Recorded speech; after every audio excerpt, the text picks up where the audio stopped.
It began as any other Monday morning in New York City, the sound of honking horns echoing through steel canyons of glass and concrete. Streams of commuters rushed toward the subway, phones clutched, conversations colliding midair. Then, right before 9 a.m., the noise simply collapsed. The city's pulse stopped, completely. Pedestrians froze mid-stride, eyes flicking toward one another, instantly aware something was terribly different. No sirens, no footsteps, no whisper of wind between skyscrapers. It was as if a massive switch had flipped off the sound of existence itself. The silence was heavy, pressing against skulls, making eardrums ache. The street performer lowered his violin, his bow trembling in his hand. He looked around as the last note faded into an abyss that consumed every decibel. Even his own breath sounded swallowed by an invisible void. The chaos that defined the city had been erased, replaced by absolute stillness. Taxi drivers stepped out of their vehicles, scratching their heads, mouths moving yet producing nothing. A woman tried to scream, her face contorted, but her cry made no sound. Somewhere above, a massive digital billboard flickered, displaying only static shapes with colors bleeding together. The silence became an entity of its own. In the shadow of Midtown, construction workers stood beside cranes frozen mid-swing. Tools half-dropped in midair seemed to hang longer than gravity allowed before gently touching the ground. Dust drifted in exaggerated slow motion. Time itself, it seemed, moved differently during the silence. People began communicating through wild gestures, desperate to make sense of what was happening. Someone tapped another person's shoulder, pointed to the sky, and mouthed words that meant nothing in a vacuum of sound. Others knelt, praying, though no one could hear their pleas. The city had become a film with no soundtrack. Security cameras captured surreal scenes. A cyclist pedaled down Fifth Avenue, looking around in confusion as his tires made no sound on the pavement. Birds hovered in the sky yet their wings didn't flap audibly. The footage later reviewed showed something stranger, the clouds above had stopped moving. On one corner, a coffee shop worker dropped an empty mug, watching it fall in perfect silence. The shattering that should have followed never came. The mug hit the tile, split cleanly, and then simply disintegrated into dust, as if sound itself had been holding it together. Fear rippled through everyone's eyes. Police officer tried to radio dispatch, pressing the talk button repeatedly. Static filled the device but there was no audible transmission, no human voice on the other end. Frustration turned into panic. The city's most basic connections, between people and sound, had been severed by something no one could name. Then came the strangest sight of all. Somewhere downtown, the lights flickered in rhythm, as if pulsating to an invisible frequency. Each blink of neon created faint vibrations through the ground. Some witnesses said the silence wasn't absence, it was something alive, feeding on every potential sound. In Times Square, digital screens continued to roll advertisements silently, their glowing faces eerily cheerful amid the horror. People gathered, pointing, gesturing, their mouths forming questions no one could hear. The screens changed themselves, abruptly displaying a single line of white text, "Listen to nothing." Experts later studied those camera frames, unable to confirm their authenticity. Not one billboard advertiser had programmed those words. No staff member claimed credit. The city's main power grid logs didn't even register any data during those moments, the machines themselves had gone deaf. As the minutes crawled on, some individuals began hearing internal echoes, throbbing inside their skulls, like memories of sound. It wasn't tinnitus, more like phantom noise, resonating deep inside their bones. People collapsed, clutching their ears. Yet no emergency sirens came to help them. The animals reacted first to whatever was behind the silence. Dogs ran in tight circles, mouths open as if barking, yet producing nothing. Pigeons swarmed in chaotic patterns, then crashed into windows, unable to orient themselves. Without sound, nature itself had lost its direction compass.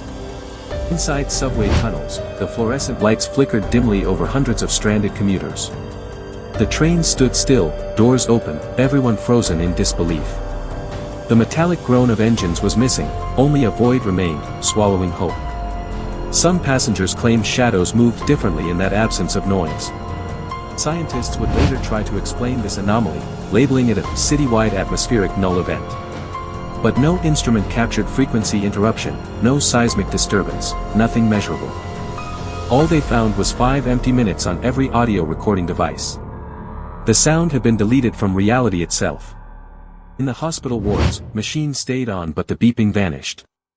Nurses panicked, rushing between patients, tapping displays to ensure vitals were stable. The green lines still pulsed normally, yet silence filled the entire facility. The stillness scared even the machines into muteness. The city's famous fountains turned eerie as water continued to flow visibly but without sound. Kids touched the surface, confused by the missing splash. Ripples formed wide circles, perfectly symmetrical, too smooth to be natural. The absence of sound had reshaped how matter behaved. When sound returned, it came abruptly, like an explosion of noise bursting from a dam. Horns blared, people screamed, alarms cried as if making up for lost time. Every light surged brighter. The world seemed off balance, the resonance too sharp, too fast, as though reality was rebooting. For hours afterward, people described distorted echoes following their voices, as though another layer of sound replayed milliseconds late. Phones malfunctioned, speakers emitted phantom whispers. No one could explain where the silence had gone, or what had truly created it. The mystery became legend overnight. Cellular providers reported identical network outages aligning exactly with the silent window. Every frequency band dropped to zero simultaneously, yet there was no evidence of interference or overload. It was as if every transmitting medium chose to pause, unified, in obedience to an unseen command. Media outlets flooded the airwaves the following morning. Anchors speculated about mass hallucinations, sonic weapons, or powerful magnetic fields. Government statements downplayed reports, labeling them unverifiable anomalies. But millions had been there, they knew what silence felt like when the world stopped breathing. Some theologians compared the event to divine intervention, the city's sins momentarily muted by a cosmic hand. Others saw it as proof of overlapping realities, where dimensions brushed against each other like static-laden fabric. Each explanation sparked more fear than comfort, none satisfying human reason. Footage surfaced later from a private security feed showing a dark figure standing in the middle of Park Avenue during the silence. It didn't move or blink, yet the frame glitches around it repeatedly. Some say its presence was the epicenter of the entire occurrence, the eye of the quiet storm.